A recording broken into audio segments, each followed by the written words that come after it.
World Tour 15 takes us to the Suzuka Circuit in Suzuka, Japan for the running of the F1 2015 Grand Prix.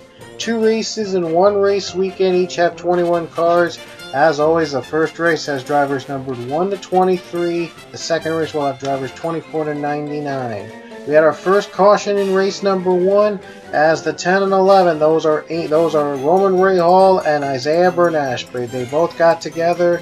They weren't the only ones on the first lap with chaos. Argel Alonso got in it, Dylan Young got spun, and Benjamin Miles, you see here, the 22. The Penske team not off to a great start here in Suzuka. Seth Cole was the pole setter for race number 1, and he got off to a great start, despite all the chaos that's happening behind him. We have a battle for second on the restart. Philip Goldberg and Luke Walker battling for the second position.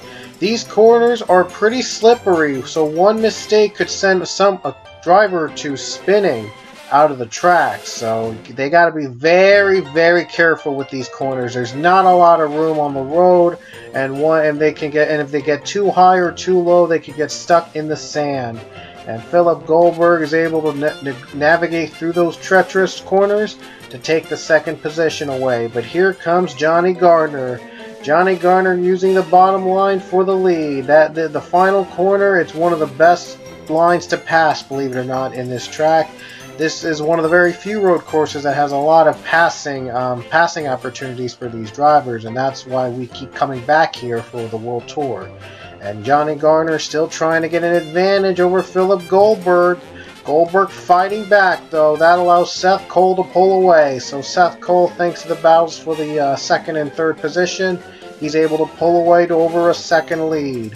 And now Gardner still trying to clear the 18. Gardner still trying to put up a fight, but Goldberg isn't giving up, though. Goldberg's got a little bit of the advantage push from Luke Walker, but Johnny Gardner finally clears the 18. He finally gets second away.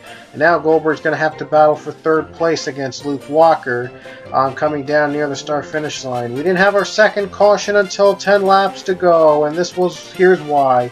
Joseph Shrigley and Dion Scott got together near the corners. I do apologize if that part was laggy. That was one of the very laggy parts when I did this race, so it still has a couple lag, but not as bad as Talladega was. Believe me, Talladega was really bad in lag, but this one had a little bit of lag, as you see here, but not as bad as Talladega was. So Johnny Gardner, thanks to the restart, is able to catch up to Seth Cole and take the lead from the number 13. But Seth Cole, he's not giving up. These battles go on for a lap or two thanks to the tight corners here in Suzuka, so it's very exciting to see who gets the preferred line in Suzuka. It's always exciting to see battles like these at this track, even though it's actually the shortened form of the main Suzuka track. This is only the east portion of the course. There is a west portion that we have not raced in yet, because there's never been a working version of the west circuit only in NR Town 3 for Suzuka. They only did the east because NASCAR used the east format when they had exhibition races at this track in the late 90s. But now Johnny Gardner finally clears the 13. Gardner is away, and Philip Goldberg looks to get second place from Seth Cole. Ooh boy, they got a little close there, a little close for comfort, but the 18 is able to take advantage. 18 gets the second position. 13 still trying to fight back. Cooper Saron in the 15 is running in fourth. He's looking to move up to third. The final caution came out that would end race number 1 came in this corner. Luke Walker got right into Jacob Lawler, and that's a tough break for Luke. He had some success here in Suzuka, but this was not one of his best days. And racing back to the caution, going to show the white flag and the caution flag. Not much excitement in race number 1 except for a couple wrecks, but Johnny Gardner is not going to have any challengers in the back, and he's going to easily breeze on by to take the white flag and the caution flag. And coming off the final corner, no challengers. He's not going to come down pit road. Johnny Gardner is going to win race 1 here in the F1 2015 Grand Prix here in the Suzuka Circuit. It is his 5th career NASCAR Pro-Mod Cup Series win, and he's back to his winning ways after winning 2 races and the All-Star race, by the way, last season. So Johnny Gardner is back to winning again. We're glad to see him back in victory lane. Here are the results from race 1 on the left of your screen. And now let's take you to race number 2, which we have drivers number 24 to 99. Let's hope it'll be more exciting than it was here in race number 1. So on to race 2. The green flag is about to drop. And here we are, folks, race number 2. Again, drivers number 24 to 99 actually compete here tonight in race 2. As Nathan Hudson led us to the pole, we had our first caution again on the first lap, just like the last race. Nick DeVasso, Brandon Nichols got together.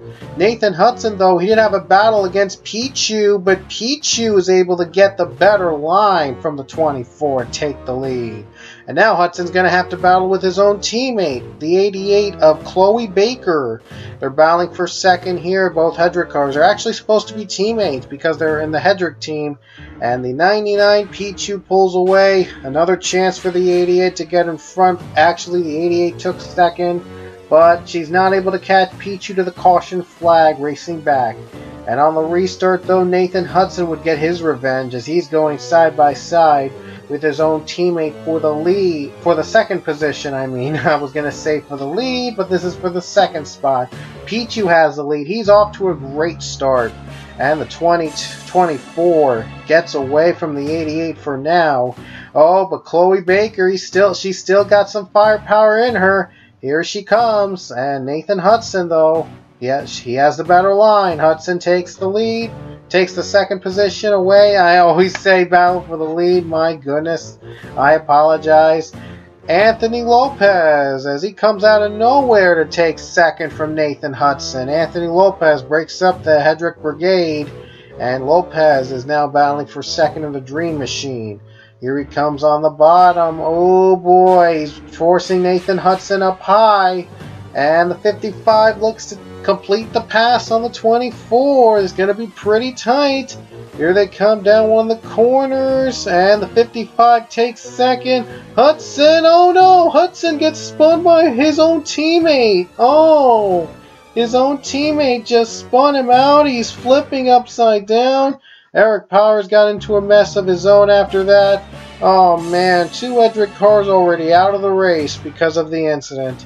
Restart came about, and look at Anthony Lopez take advantage of it. Lopez trying to take the lead from Pichu after Pichu led most of the first half of the race 2. And now the 55 goes on the bottom trying to clear Pichu down the final corner. Pichu still trying to battle for the lead. Pichu with contact on the bottom. This is not good. He gets into a spin. Lopez and Pichu have spun from the lead. Oh man.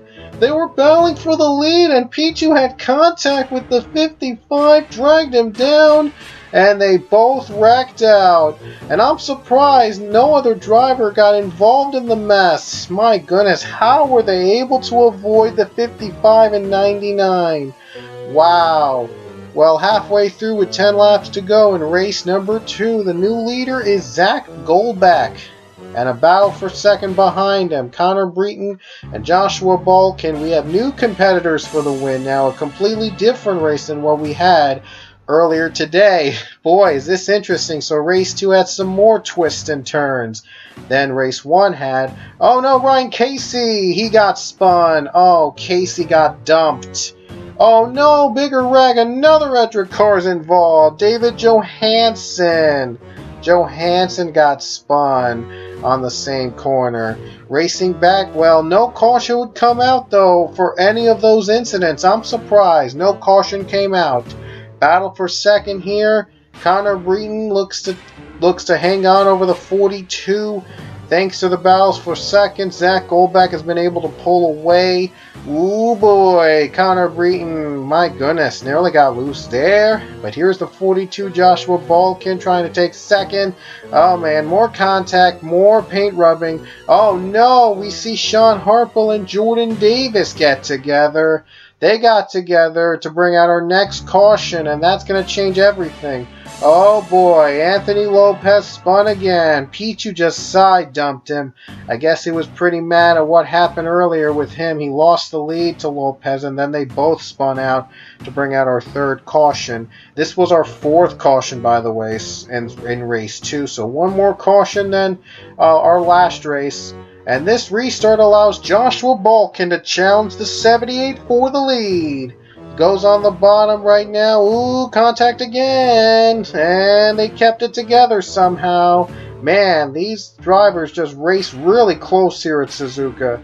There isn't a lot of room to run though, so that's probably why they're using it by any means. Avi Sachs up to third place. He's trying to slice his way through to the lead. He's using the bottom now, almost 3 wide. They almost went 3 wide at one point. My goodness. Joshua Balkin is now the leader, and the second position is going to be between Zach Goldbeck and Avi Sachs. And now goes on the bottom. Here they come towards the first corner. 47 gets the better run. Here they come. 26 though, trying to stay alive for second. Oh boy, pretty close here. Connor Breton, Goldbeck together. And Sachs still alive. Connor Breton, Zach Goldbeck. Connor Breton has the better run. Coming down the corner. This is probably the most interesting race we've had so far this weekend. And Breton's still alive. He's too high. He's got too high. And he gets right into Goldbeck and right into Alex Ragow. He went too high on one of the turns. Got right back on track in front of the 78 and 27. And he wrecks out. The 47's race is over. With 2 laps to go, though the race isn't over just yet. Avi Sachs looks to go on the bottom, take the lead on the restart from Joshua Balkin. Ooh, Balkin a little high there, but he's still able to keep it in line. Oh, Sachs is getting the bump and run from RJ Bishop. RJ is running in third place. Oh, man. Joshua Balkin gets a good advantage. Balkin is away. Joshua Balkin, thanks to the bumps by Avi Sachs and RJ Bishop. Joshua Balkin gets the lead away, pulls away, and he's going to see the white flag. 1 lap to go for the 42. Avi Sachs right behind him in second. Will Sachs have enough to make a pass for the win against the 42? He got a good run on the final corner. It could happen. He's on the bumper of the 42. Here's the white flag. 1 more to go in race 2. Could he get a run? Let's see. Balkin trying to block the 26. It's going to be down to a 2-car race. And 42 doing everything he can to block him. But Sachs is preparing for the bump and run down the braking corner. Oh, man. Is 42 still trying to block? Can't block all lanes. 26 gets a run. Here it comes. Avi Sachs coming down to the final couple corners. Sachs trying to clear the 42. And can he do it? Balkin trying to fight back. Sachs is going to do it. Avi Sachs is going to make a last lap pass. And coming off the final corner, he's going to take the win here in Suzuka, the second race of the Formula 1 2015 Grand Prix here in Suzuka Circuit. He scores his 15th career NASCAR Pole One Cup Series win. He now has sole possession of 4th on the all-time wins list in PCS history, and it's his very first win here in Japan, which is incredible that it took so long. It took 15 seasons for Avi Sachs to get his first win in Japan, but he finally gets it after making a last lap pass on Joshua Balkin in the final lap of race 2. Hope you enjoyed us from Japan. We'll see you guys in our next country, so take care everybody. We hope you enjoyed our race, so see you guys later.